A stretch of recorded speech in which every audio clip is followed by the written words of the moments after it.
Sa isang payapang sulok ng bayan ng Calbiga, Samar, nakatira ang isang lalaking nagngangalang Elias. Siya ay kilala ng halos lahat bilang isang pilay na pulubi na araw-araw ay makikitang nakaupo sa gilid ng lumang kalsada malapit sa pamilihan.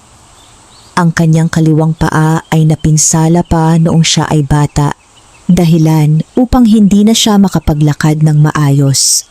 Dahil dito, hindi siya natanggap sa karamihan ng mga mabibigat na trabaho na dati niyang pinapangarap. Hindi ipinanganak na mahirap si Elias. Noong siya ay bata pa, may maliit silang bukirin sa gilid ng ilog. Ang kanyang ama ay isang masipag na magsasaka, samantalang ang kanyang ina ay gumagawa ng mga banig at basket na ibinibenta sa palengke. Payak lamang ang kanilang pamumuhay ngunit hindi sila nagugutom. Nagbago ang lahat nang dumating ang sunod-sunod na unos. Tinangay ng baha ang kanilang mga pananim. Nasira ang kanilang maliit na bahay. Hindi pa man sila nakakabangon ay nagkasakit ang kanyang ama at tuluyang pumanaw. Makalipas lamang ang 2 taon ay sumunod din ang kanyang ina dahil sa matinding karamdaman. Naiwan si Elias na mag-isa sa mundo. Sinikap niyang buhayin ang sarili. Gumawa siya ng paraan upang makapaghanap buhay kahit may kapansanan. Naging tagabuhat siya ng mga gulay sa palengke, tagalinis ng bakuran, at minsan ay tagaigib ng tubig. Ngunit habang tumatanda siya, ay lalo ring humihina ang kanyang katawan. Unti-unti siyang nawalan ng pagkakataong kumita. Sa huli, napilitan siyang mamalimos upang may maipambili ng pagkain. Bagamat pulubi, hindi siya kailanman naging sakin. Kung may sobra siyang tinapay, ibinabahagi niya ito sa mga batang lansangan. Kung may matatandang walang maupuan, siya pa ang kusang umaalis sa kanyang pwesto upang sila ang makapagpahinga. Marami ang naaawa sa kanya, ngunit mayroon ding mga taong hinahamak siya. May ilang kabata pinagtatawanan ng kanyang paglalakad. May ilan namang mga ngalakal na itinataboy siya dahil inaakala nilang nakakasira siya sa negosyo. Tahimik lamang niyang tinatanggap ang lahat. Naniniwala siyang darating din ang araw na may mabuting mangyayari sa kanyang buhay. Sa bawat pagsikat ng araw ay nagtataas siya ng panalangin. Hindi ko hinihiling na yumaman ako. Sana lamang ay magkaroon ako ng marangal na buhay. Hindi niya alam na ang simpleng panalangin iyon ay unti-unti nang dinirinig ng tadhana. Isang hapon, habang pauwi na ang mga mamimili mula sa palengke, may isang matandang babae na hirap magbuhat ng malaking basket ng mga gulay. Isa-isang dumaan ang maraming tao, walang tumulong. Napansin yon ni Elias. Kahit hirap siyang tumayo, kumapang siya palapit sa matanda. "Inay, ako na po ang tutulong." Ngumiti ang matanda. "Hindi mo na kailangang pahirapan ang sarili mo. Mas mabigat po ang problema kapag walang tumutulong."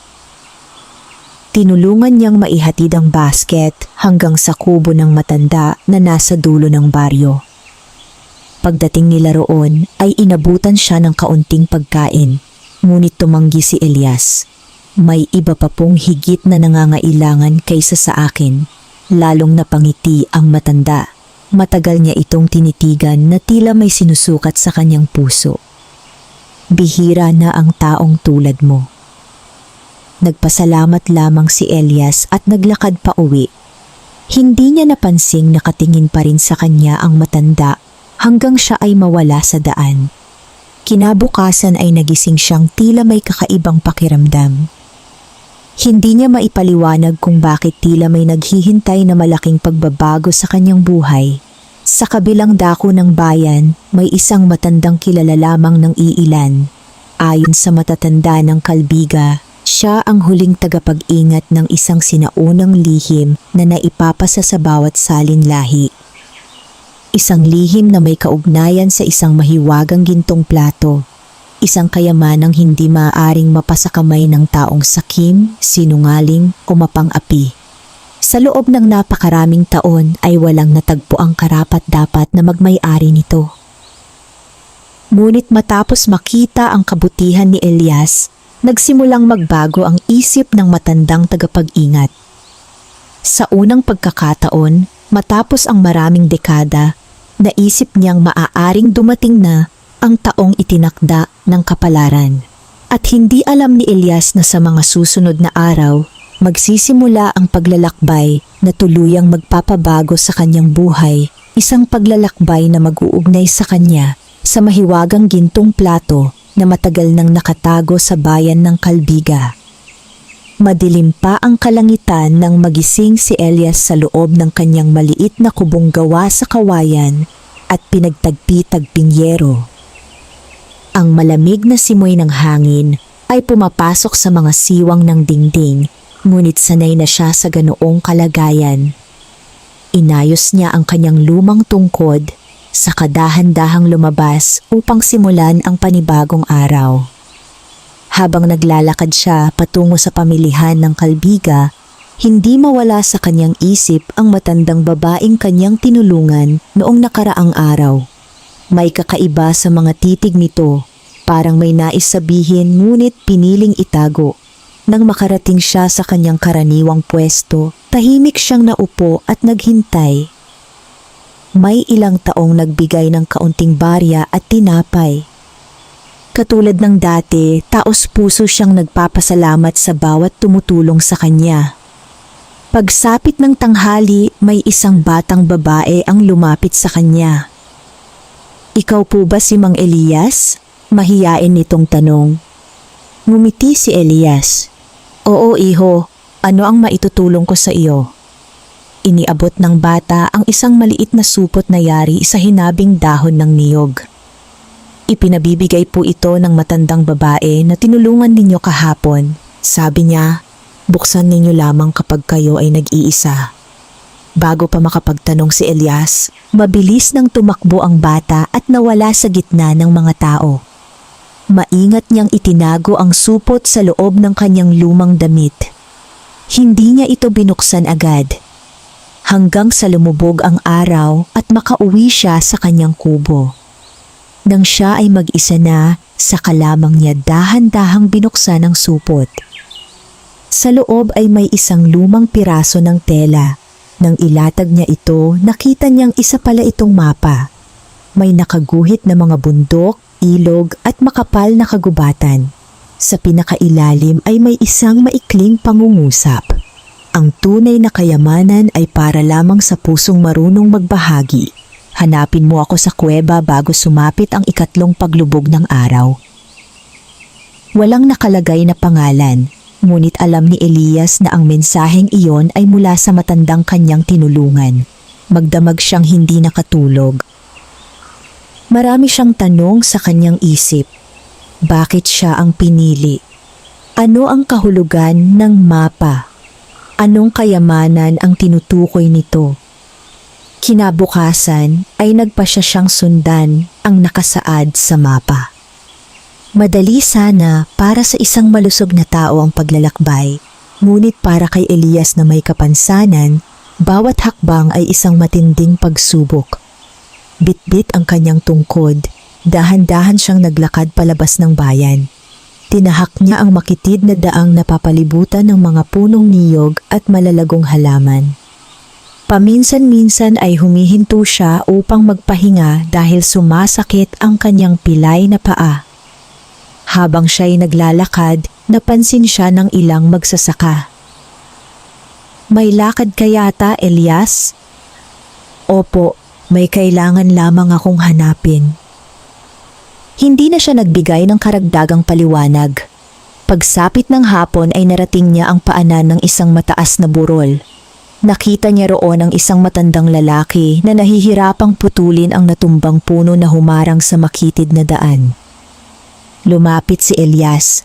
"Hayaan ninyo po, tutulungan ko kayo." Nagulat ang matanda. "Ikaw, hirap ka nang maglakad. Kung kaya ko pong tumulong, bakit hindi?"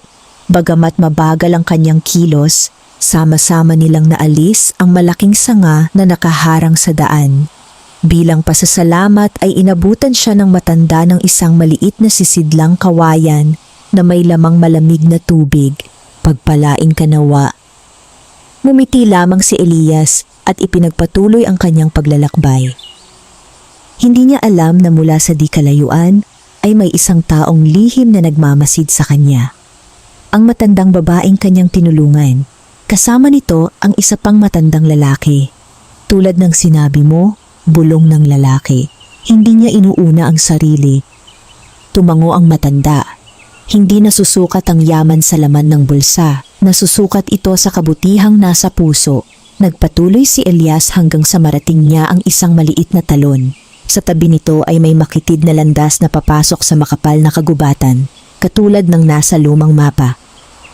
Habang papalalim siya sa gubat, lalo niyang naramdaman ang kakaibang katahimikan ng paligid. Maya-maya ay tumambad sa kanya ang isang sinaunang kuweba.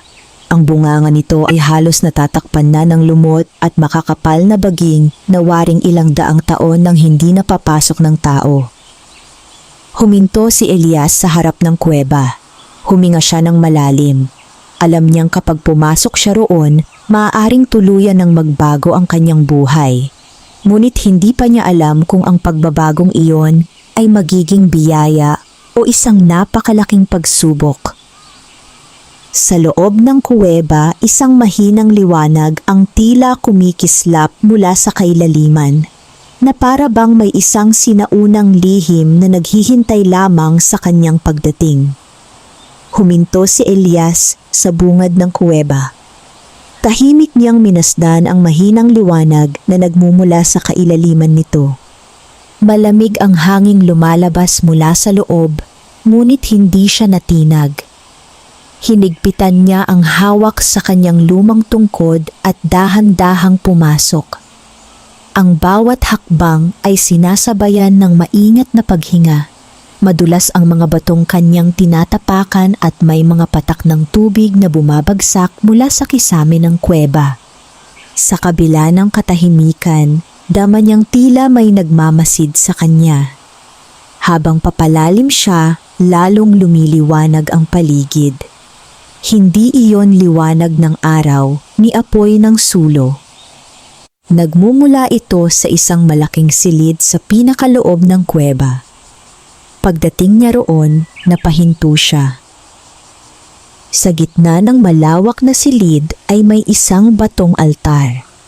Sa ibabaw nito ay nakapatong ang isang malaking plato na yari sa purong ginto. Hindi ito kumikinang dahil lamang sa yamang taglay nito. May kakaiba itong ningning na tila buhay at marahang humihinga kasabay ng katahimikan ng kuweba. Napapalibutan ang plato ng matatandang ukit sa bato. Hindi mabasa ni Elias ang mga simbolo, ngunit daman niyang napakatanda ng lugar na iyon. Hindi pa man siya nakalalapit ay may boses na nagsalita. "Huminto ka muna, Elias." Napalingon siya. Mula sa likod ng malaking haligi ng bato ay lumabas ang matandang babaeng kanyang tinulungan sa pamilihan. Kasama nito ang matandang lalaking kanyang natulungan sa daan. Nagulat si Elias. "Kayo po?" Ngumiti ang matandang babae. "Matagal ka na naming sinusubaybayan. Nais naming makita kung ang kabutihan mo ay totoo o ipinakikita lamang sa harap ng ibang tao." Tahimik na yumuko si Elias. "Wala po akong inaasahang kapalit sa pagtulong." Tumango ang matandang lalaki. "Iyon ang dahilan kung bakit narito ka ngayon." Lumapit ang dalawa sa gintong plato.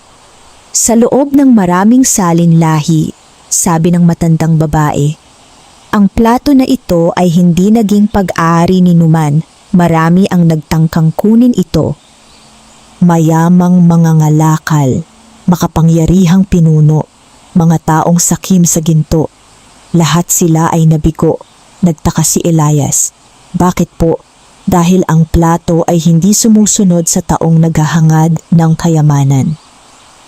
Kinikilala lamang nito ang taong may malinis na puso. Tahimik na nakinig si Elias. Ipinagpatuloy ng matandang lalaki ang kwento. Noong unang panahon, may isang matalinong pinuno na gumamit ng kanyang kayamanan upang tulungan ang mahihirap. Bilang gantimpala sa kanyang kabutihan, ipinagkatiwala sa kanya ang mahiwagang gintong plato. Hindi ito ordinaryong kayamanan. Habang ginagamit ito sa mabuting layunin, patuloy itong nagkakaloob ng biyaya.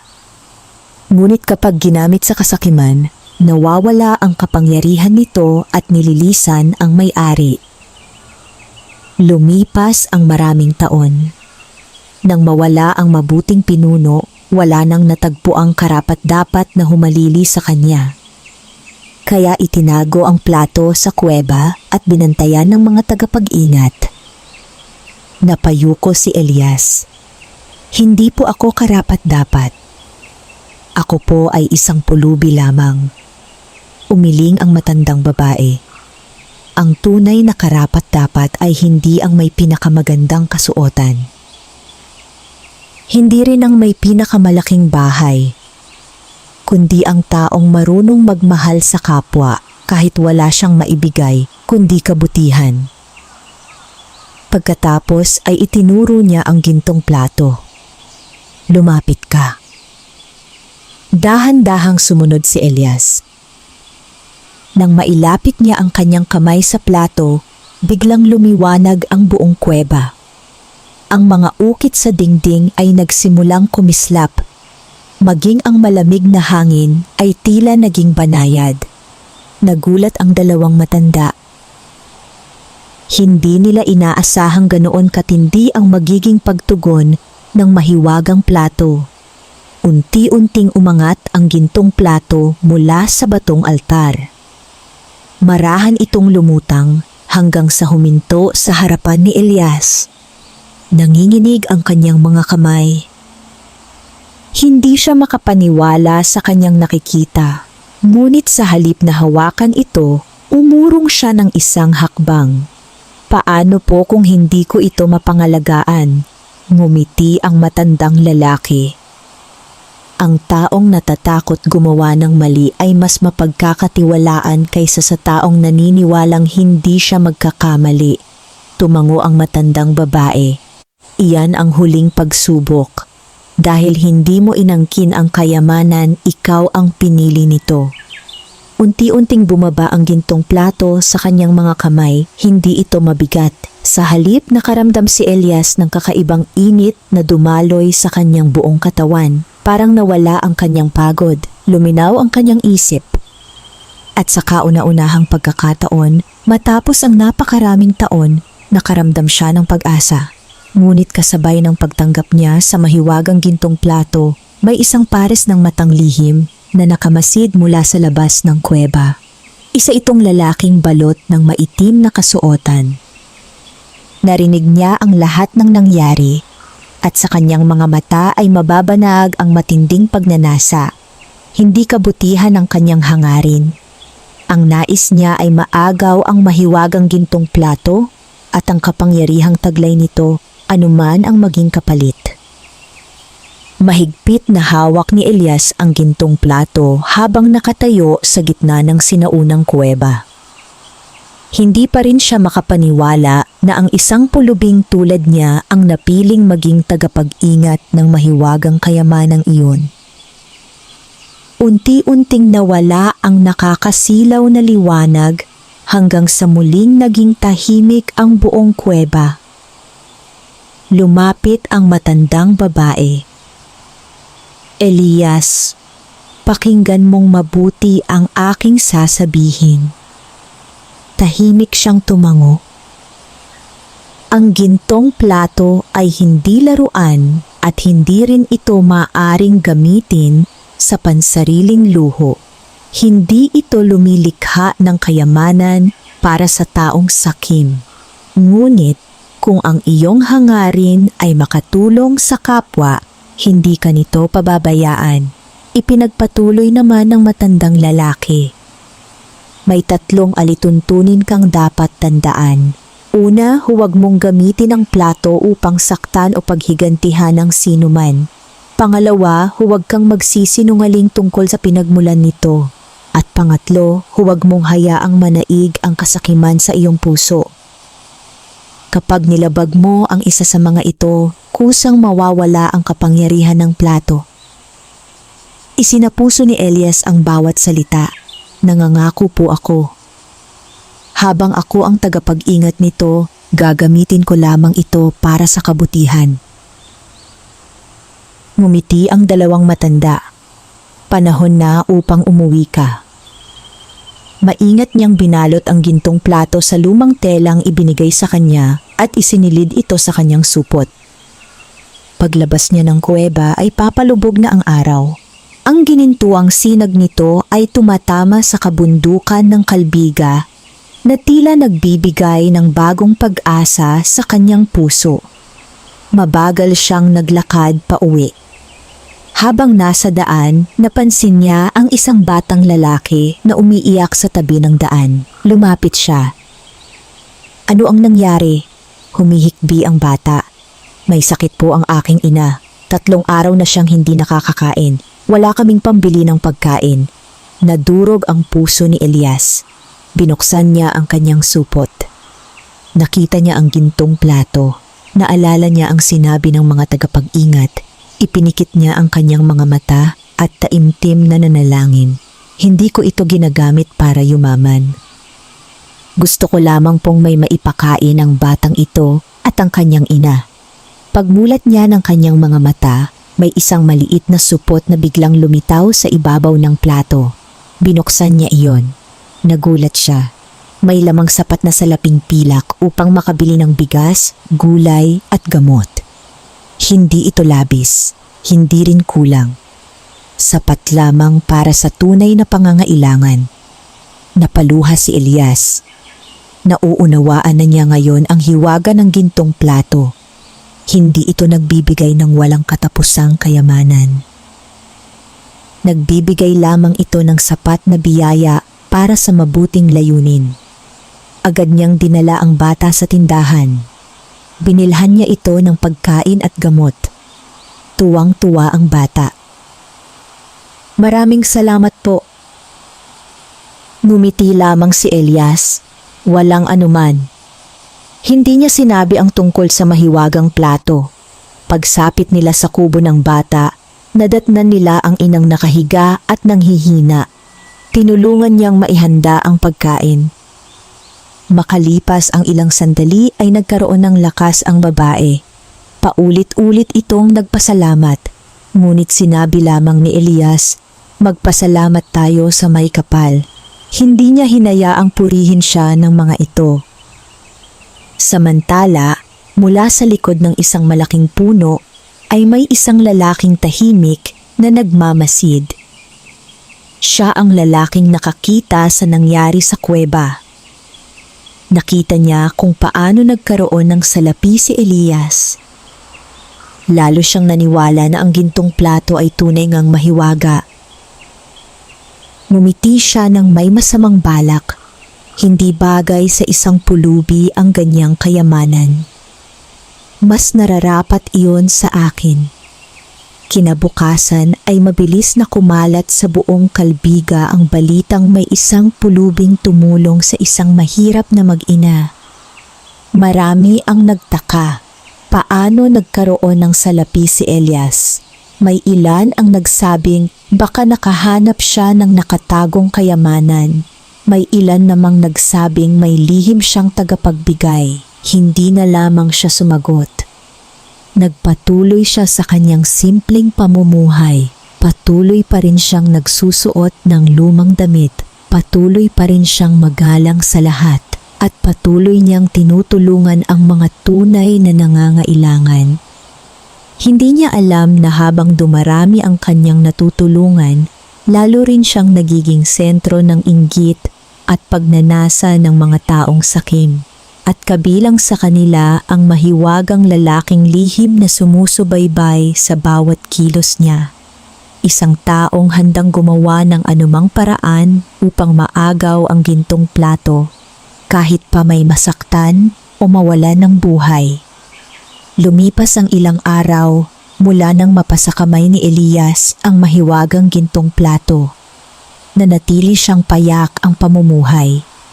Hindi siya nagtayo ng malaking bahay, hindi bumili ng mamahaling kasuotan, at hindi rin ipinagyabang sa sinuman ang biyayang kanyang tinanggap. Tuwing umaga ay makikita pa rin siyang naglalakad sa mga lansangan ng Kalbiga, tangan ang kanyang lumang tungkod.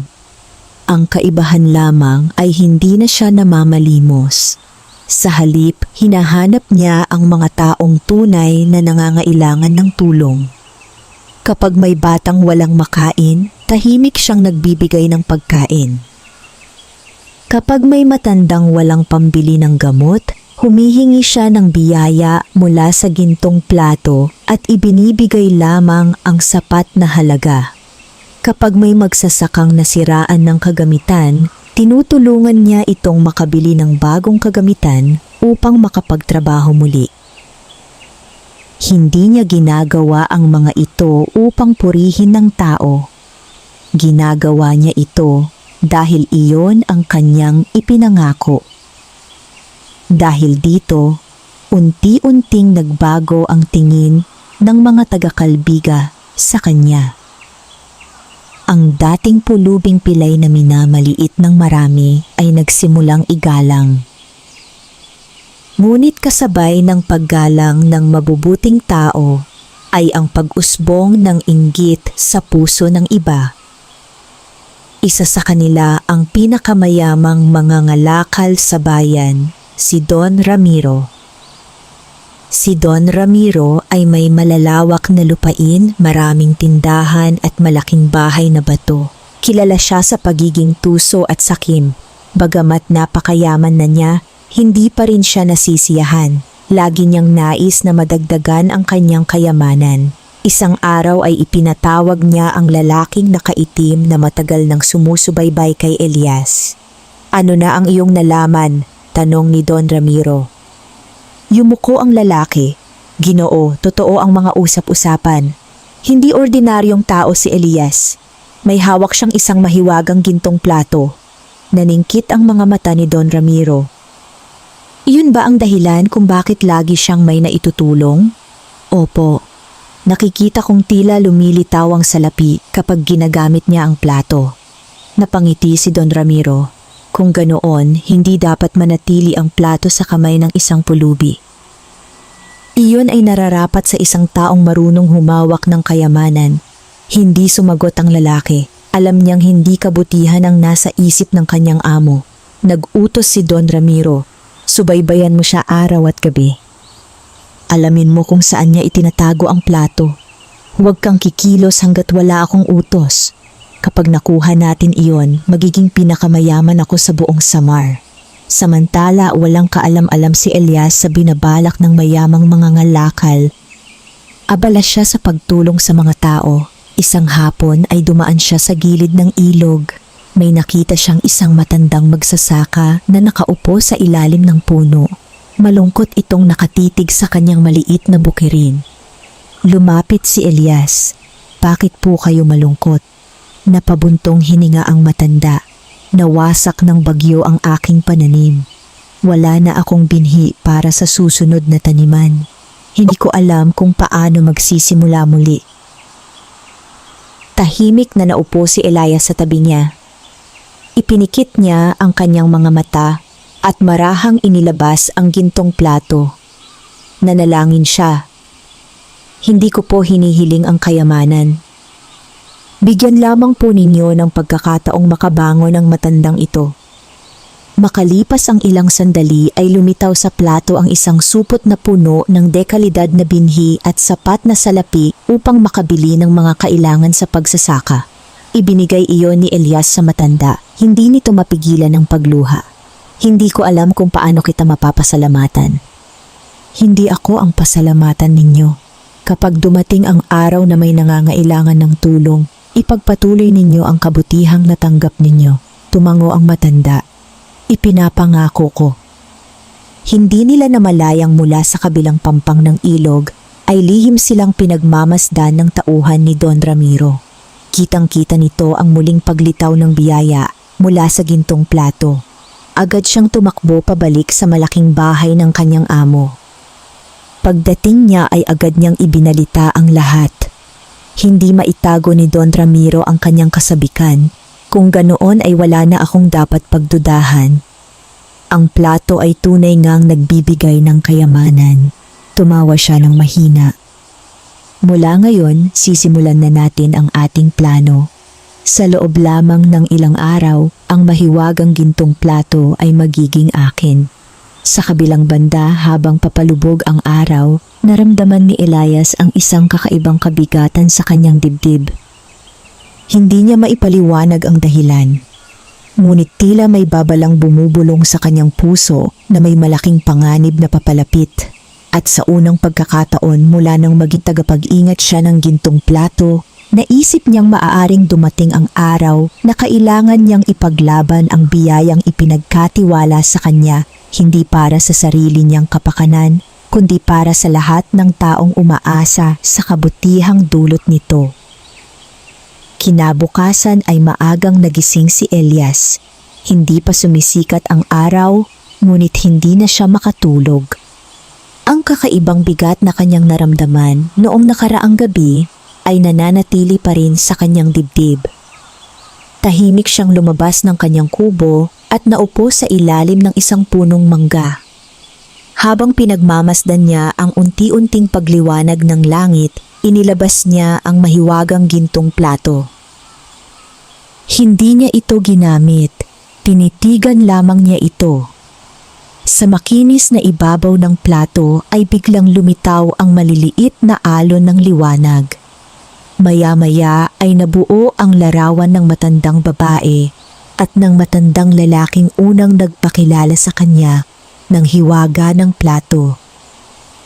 Nagulat si Elias. Mga tagapag-ingat! Nang sandaling iyon ay may narinig siyang tinig. Elias, makinig kang mabuti. Tumayo siya at maingat na pinakinggan ang mensahe. May mga taong naghahangad na maagaw ang gintong plato. Hindi nila nais tumulong sa kapwa. Ang nais nila ay gamitin ang kapangyarihan nito upang yumaman. Napayuko si Elias. Nararamdaman ko rin po yon. Nagpatuloy ang tinig. Darating ang mga pagsubok. Maaaring takutin ka. Maaaring lokohin ka. Maaaring alukin ka ng kayamanan. Ngunit huwag mong ipagpapalit ang kabutihan sa kasakiman. Unti-unting naglaho ang liwanag. Tahimik na nanalangin si Elias. Panginoon, bigyan ninyo ako ng lakas upang magawa ang tama. Pagkatapos ng kanyang panalangin ay nagtungo siya sa bayan. Habang naglalakad ay napansin niyang tila may sumusunod sa kanya. Sa tuwing siya ay lilingon, wala naman siyang makikita. Hindi niya alam na ang dalawang tauhan ni Don Ramiro ay palihim na nagmamasid mula sa magkabilang gilid ng daan. Sinusundan nila ang bawat kilos ni Elias. Nang makarating siya sa pamilihan, nakita niyang maraming tao ang nagtitipon sa harap ng isang maliit na bahay. Lumapit siya upang alamin ang nangyayari. Isang batang babae ang may mataas na lagnat.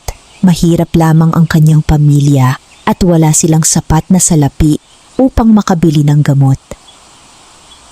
Lumapit si Elias sa mga magulang ng bata. Huwag kayong mawalan ng pag-asa. Lumayo siya ng kaunti upang walang makakita sa kanyang ginagawa. Inilabas niya ang gintong plato. Pumikit siya at taimtim na nanalangin. Hiling ko po ang sapat na gamot upang gumaling ang batang ito. Pagdilat niya ay may lumitaw na isang maliit na supot. Sa loob nito ay may sapat na salapi upang maipagamot ang bata.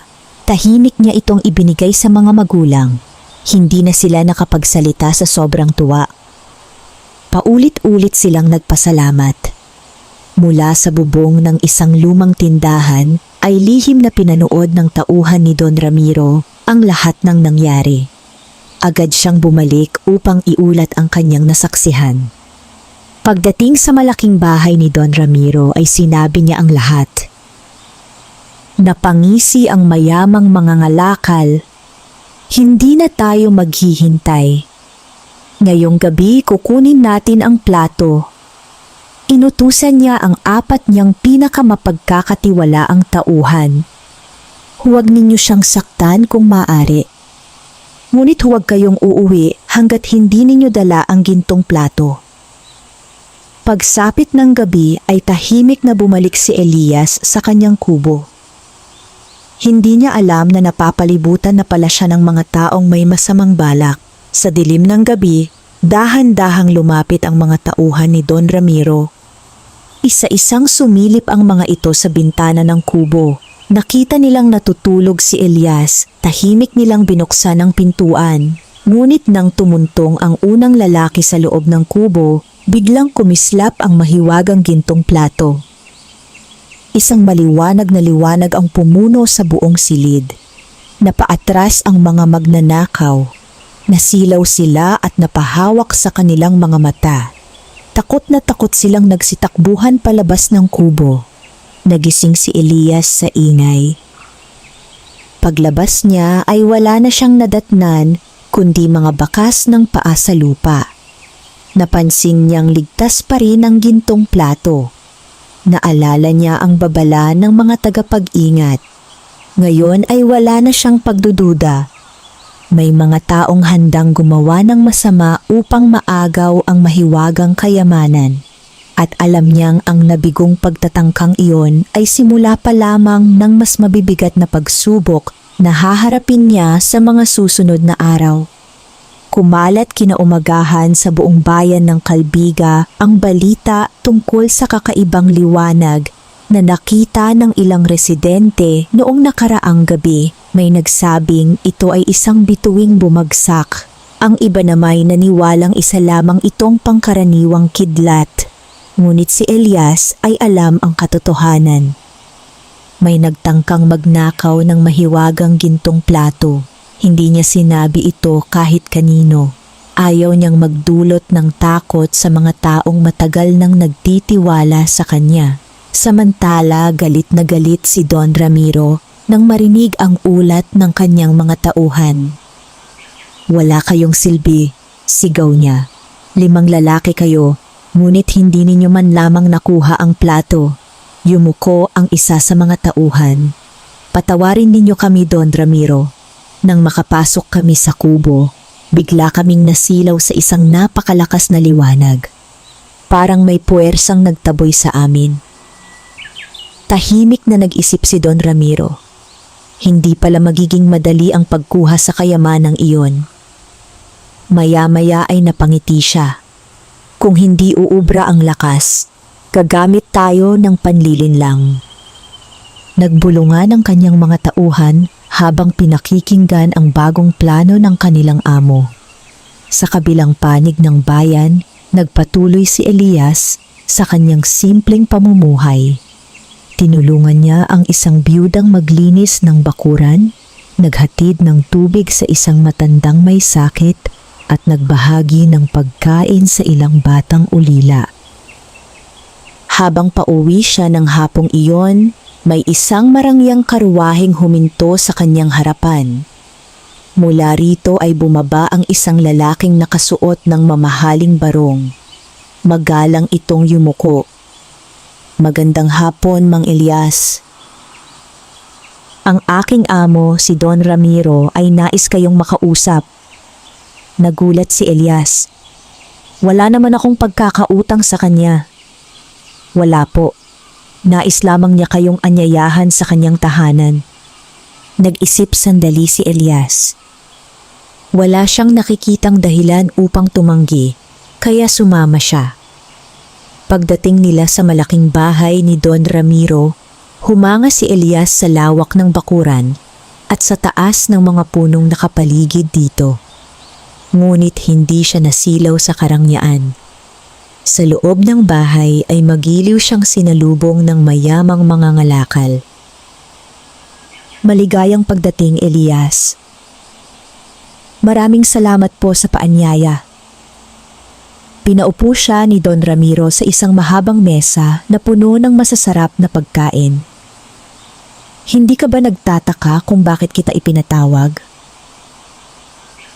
"Opo." Ngumiti si Don Ramiro. Marami akong naririnig na mabubuting balita tungkol sa iyo. Marami ka raw natutulungan. Tunay ngang kahanga-hanga. Tahimik lamang si Elias. Pagkaraan ng ilang sandali ay nagsalita muli si Don Ramiro. May gusto sana akong ialok sa iyo. Ano po iyon? Ibibigay ko sa iyo ang isa sa aking mga bahay. Bibigyan kita ng malawak na bukirin. At buwan-buwan ay bibigyan pa kita ng malaking halaga ng salapi. Nagtaka si Elias. Napakalaki po ng alok ninyo. May kapalit po ba iyon? Dahan-dahang ngumiti si Don Ramiro. Isa lamang. Ibigay mo sa akin ang gintong plato. Biglang natahimik ang buong silid. Napayuko si Elias. Ngayon lamang niya natiyak na alam ni Don Ramiro ang lihim na kanyang itinatago. Mahinahon siyang tumingin sa mayamang mga ngalakal. Paano ninyo nalaman ang tungkol sa plato? Hindi na mahalaga iyon. Ang mahalaga ay magiging mayaman ka habang buhay. Umiling si Elias. Pasensya na po. Hindi ko maaaring ibigay ang plato. Nanlaki ang mga mata ni Don Ramiro. Bakit? Hindi ba't pulubi ka lamang noon? Hindi mo ba gustong mamuhay sa karangyaan? Ngumiti si Elias. Noong ako'y mahirap, natutunan kong ang tunay na yaman ay hindi nasusukat sa dami ng salapi. Ang pinakamahalagang kayamanan ay ang malinis na budhi at ang kakayahang makatulong sa kapwa. Hindi ko ipagpapalit iyon. Nawala ang ngiti sa mukha ni Don Ramiro. Unti-unti niyang ipinakita ang kanyang tunay na ugali. Pinag-iisipan mo ba ang sinasabi mo? Opo. Hindi ko ibebenta ang isang biyayang hindi naman tunay na akin. Tumayo si Elias. Kung wala na po kayong ibang sasabihin, magpapaalam na ako. Hindi siya pinigilan ni Don Ramiro. Ngunit habang papalayo si Elias, mahigpit na nakakuyom ang mga kamao ng mayamang mga ngalakal. Kung ayaw niyang ibigay ng kusang loob, bulong niya, pipilitin ko siyang sumuko. Pag-uwi ni Elias ay muli niyang inilabas ang gintong plato. Tahimik siyang nanalangin. Alam niyang hindi na simpleng pagnanakaw ang susunod na mangyayari. May isang taong handang gamitin ang kanyang yaman at kapangyarihan upang maagaw ang mahiwagang plato. At sa kanyang puso ay naramdaman niyang ang pinakamabigat na pagsubok sa kanyang katapatan ay hindi pa nagsisimula. Lumipas ang ilang araw matapos tanggihan ni Elias ang alok ni Don Ramiro. Hindi na siya muling ipinatawag ng mayamang mga ngalakal, ngunit dama niyang may panganib na unti-unting lumalapit. Sa kabila nito, ipinagpatuloy pa rin niya ang kanyang pang-araw-araw na gawain. Patuloy siyang tumutulong sa mga mahihirap, sa mga may sakit, at sa mga magsasakang nawalan ng pag-asa. Hindi nagbago ang kanyang puso kahit marami na ang humahanga sa kanya. Ngunit sa kabilang panig ng bayan, hindi mapakali si Don Ramiro. Araw-araw niyang iniisip ang mahiwagang gintong plato. Hindi siya makatulog. Hindi siya mapakain. Sa bawat sandaling lumilipas, lalo lamang lumalaki ang kanyang pagnanais na mapasakamay ang kayamanang iyon. Isang gabi ay ipinatawag niya ang kanyang pinakamatalinong tauhan. Hindi natin makukuha ang plato sa pamamagitan ng dahas. Kaya gagamit tayo ng panlilin lang. Ibinulong niya ang kanyang plano. Tahimik na tumango ang mga tauhan. Kinabukasan ay isang lalaki ang dumating sa kubo ni Elias. Gusgusin ang kanyang kasuotan at tila sugatan ang kanyang braso. Mang Elias, tulungan ninyo ako. Agad na lumapit si Elias. Ano ang nangyari sa iyo? Nahulog ako sa bangin habang naghahanap ng kahoy. Hindi na ako makauwi. Wala rin akong makain. Naawa si Elias. Pinapasok niya ang lalaki sa kanyang kubo. Pinakain niya ito at nilinis ang sugat nito. Hindi niya alam na ang sugat ay peke lamang at ang lalaki ay isa sa mga tauhan ni Don Ramiro. Habang naghahanda si Elias ng pagkain sa likod ng kubo, palihim na tumingin ang lalaki sa paligid. Nakita niya ang lumang supot na nakasabit sa dingding. Maingat niya itong kinuha. Nang buksan niya ang supot, nakita niya ang mahiwagang gintong plato. Mabilis niya itong isinilid sa sarili niyang bag. Pagkatapos ay tahimik siyang lumabas sa likurang bahagi ng kubo. Makalipas ang ilang sandali ay bumalik si Elias. Wala na ang bisita? Lumabas siya upang hanapin ito, ngunit wala na itong bakas. Bigla niyang naalala ang supot. Agad niya itong sinilip. Nanlamig ang kanyang buong katawan. Wala na ang gintong plato. Napaupo siya sa lupa, hindi dahil sa nawala ang kayamanan, kundi dahil natakot siyang baka magamit ito sa kasamaan. Tahimik siyang nanalangin. Panginoon, patawarin ninyo ako. Hindi ko ito nabantayan. Samantala, sa malaking bahay ni Don Ramiro ay tuwang-tuwa ang lahat. Inilapag ng tauhan ang gintong plato sa ibabaw ng mesa. Malakas ang naging pagtawa ng mayamang mga ngalakal. Sa wakas ay nasa akin na ang kayamanang ito. Agad niya itong hinawakan, ngunit walang nangyari. Sinubukan niyang humiling ng sandamakmak na ginto. Tahimik ang plato. Humiling siya ng mga hiyas. Wala pa ring nangyari. Galit niyang sinuntok ang mesa. Bakit ayaw gumana? Lumapit ang kanyang tauhan. Baka hindi pa ninyo alam kung paano gamitin. Muling sinubukan ni Don Ramiro. Humiling siya ng mga kaban ng salapi. Muli, walang lumitaw. Unti-unting nawala ang ningning ng plato. Naging tila ordinaryong gintong kagamitan lamang ito. Biglang lumamig ang buong silid. May isang malalim na tinig na umalingaw-ngaw. Ang kayamanang ipinagkakatiwala sa mabuting puso ay hindi maaaring paglingkuran ang kasakiman.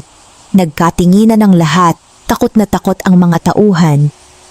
Nayanig ang bahay. Nagsimulang mabasag ang ilang bintana dahil sa malakas na hangin. Napaatras si Don Ramiro. Hindi niya maunawaan ang nangyayari. Sa parehong sandali, nakaluhod si Elias sa loob ng kanyang kubo. Biglang may banayad na liwanag na bumalot sa kanyang paligid. Unti-unting lumitaw sa kanyang harapan ang matandang babae at ang matandang lalaki. Huwag kang matakot, Elias. Ligtas ang mahiwagang plato. Nagulat siya. Ngunit, ninakaw po nila. Ngumiti ang matandang babae. Maaaring maagaw ang anyo ng plato. Ngunit ang tunay na kapangyarihan nito ay hindi kailanman maihihiwalay sa taong may malinis na puso. Tumulo ang luha ni Elias. Hindi pa huli ang lahat. Ngunit kailangan mong harapin ang taong nalunod sa kasakiman. Unti-unting naglaho ang dalawang tagapag-ingat. Tumayo si Elias.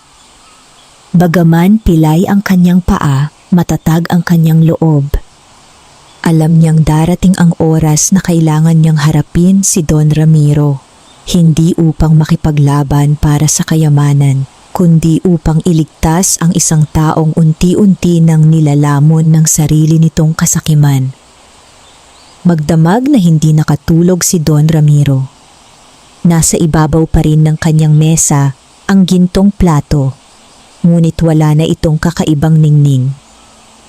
Kahit ilang ulit niya itong hawakan at utusan na lumikha ng kayamanan, nanatili itong tahimik. Unti-unti siyang napuno ng galit. Nilinlang ako ng pulubing iyon, sigaw niya. Ngunit sumagot ang isa sa kanyang matatandang tauhan. Ginoo, baka hindi tayo nilinlang. Baka hindi talaga sumusunod ang plato sa taong may masamang hangarin. Lalong nagalit si Don Ramiro. Walang bagay na hindi kayang bilhin ng salapi. Ngunit kahit gaano siya kayaman, hindi niya mabili ang kapangyarihang taglay ng mahiwagang plato. Samantala, sa kanyang maliit na kubo, tahimik na naghanda si Elias. Hindi siya nagdala ng sandata. Hindi rin siya nagsama ng ibang tao. Bit-bit lamang niya ang kanyang lumang tungkod at ang matatag na pananalig na mananaig ang katotohanan. Habang naglalakad siya patungo sa malaking bahay ni Don Ramiro, maraming taga-Calbiga ang bumati sa kanya. Napansin nilang may kakaibang katahimikan sa kanyang mukha. Parang alam nilang may mahalagang mangyayari. Pagdating niya sa malaking tarangkahan ay hinarang siya ng mga bantay. Ano ang kailangan mo rito? Nais kong makausap si Don Ramiro. Tumabi ka, wala siyang panahon sa isang tulad mo. Bago pa siya makasagot ay bumukas ang pinto ng malaking bahay. Lumabas si Don Ramiro. Ako ang hinahanap mo? Tumango si Elias. Naparito ako upang kunin ang bagay na hindi sa inyo. Napangiti si Don Ramiro. Kung ang gintong plato ang tinutukoy mo, huli ka na. Nasa akin na ito. Hindi na. Nagtaka ang mayamang mangangalakal. Ano ang ibig mong sabihin? Mahinahon na sumagot si Elias. Maaaring nasa inyong kamay ang plato. Ngunit wala sa inyo ang tiwala at biyayang nakapaloob dito. Dahil sa galit ay ipinakuha ni Don Ramiro ang plato. Itaas niya ito sa harap ni Elias. Kung talagang ikaw ang pinili nito, kunin mo. Biglang nagliwanag ang plato. Unti-unti itong nanginig sa mga kamay ni Don Ramiro. Hindi niya ito mahawakan ng maayos. Parang lalo itong bumibigat sa bawat sandali. Ano? Ano ang nangyayari? Unti-unti siyang napaluhod. Hindi dahil sa lakas ni Elias, kundi dahil sa hiwagang taglay ng plato. Sa isang iglap ay kusang lumipad ang gintong plato mula sa mga kamay ni Don Ramiro. Marahan itong lumutang sa himpapawid. Tumigil ito sa harap ni Elias, hindi agad niya ito hinawakan, sa halip ay yumuko siya. Kung karapat dapat pa rin po ako, tatanggapin ko ang inyong ipinagkakatiwala. Dahan-dahang bumaba ang plato sa kanyang mga kamay. Muling bumalik ang maningning nitong liwanag, kasabay nito ay biglang humupa ang malakas na hangin. Naging payapa ang paligid, nasaksihan ng mga tao ang buong pangyayari, walang makapagsalita sa kanilang nakita. Napaluha ang ilan, napayuko naman ang mga tauhan ni Don Ramiro. Sa unang pagkakataon sa kanyang buhay, naramdaman ni Don Ramiro ang matinding hiya. Napagtanto niyang hindi pala lahat ng kayamanan ay maaaring angkinin. Lumapit si Elias sa kanya. Hindi siya nagalit. Hindi siya naghiganti.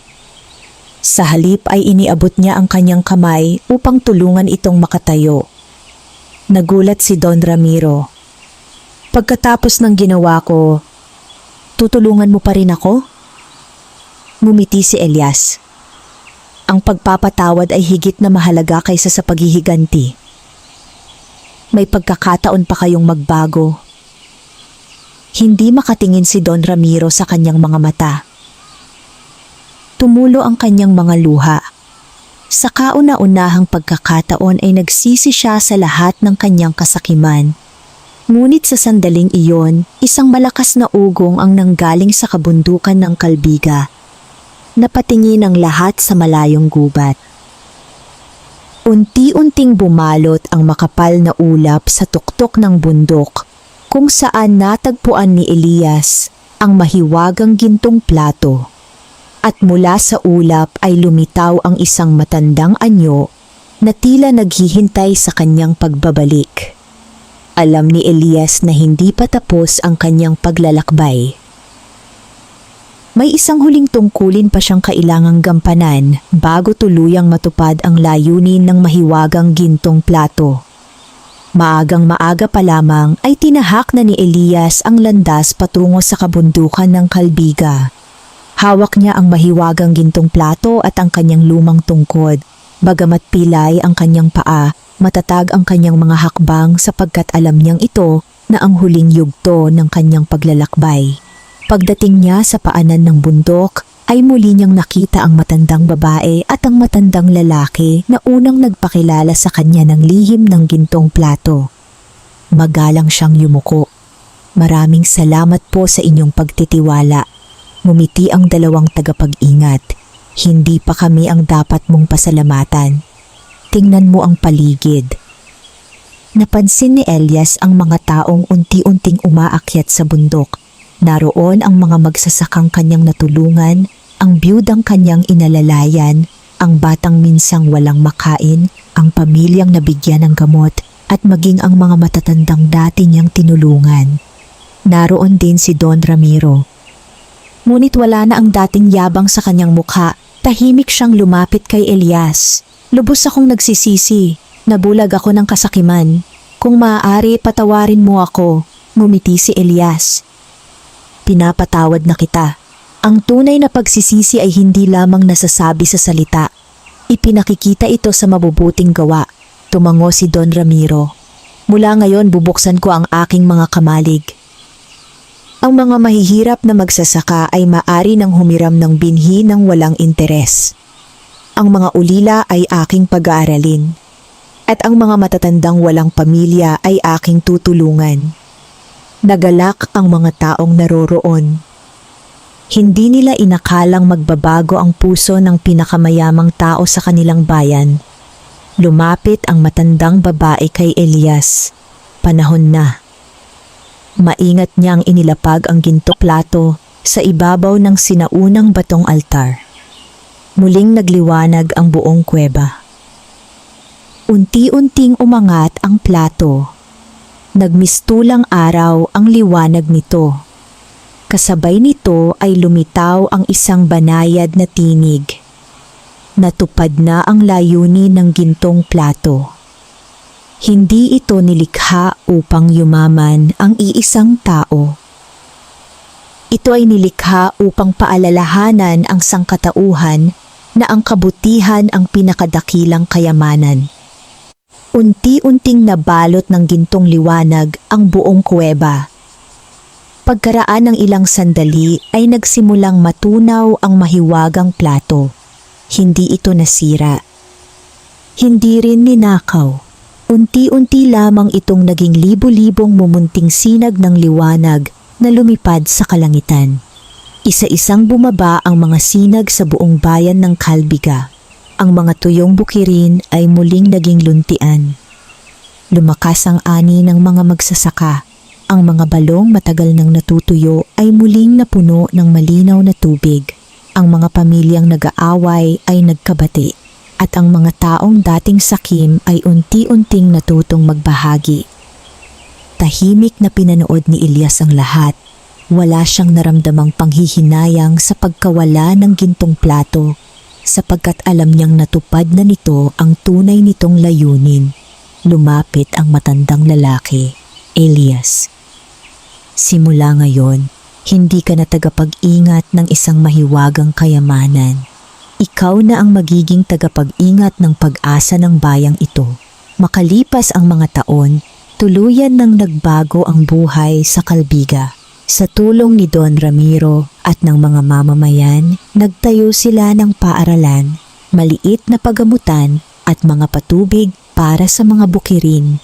Hindi na muling nakita ang mahiwagang gintong plato, ngunit ang alamat tungkol dito ay nanatiling buhay sa puso ng mga tao. Si Elias ay hindi na tinawag na pulubing pilay. Sa halip, kinilala siya bilang isang taong nagpatunay na ang kabutihan, katapatan at malasakit sa kapwa ang tunay na kayamanang hindi mananakaw ni numan. At sa tuwing may batang nagtatanong kung totoo bang may mahiwagang gintong plato sa Kalbiga, ngumingiti lamang ang matatanda at sinasabi, Ang pinakamahalagang kayamanan ay hindi ginto. Ito ay pusong marunong magmahal, magpatawad, at magbahagi. Wakas.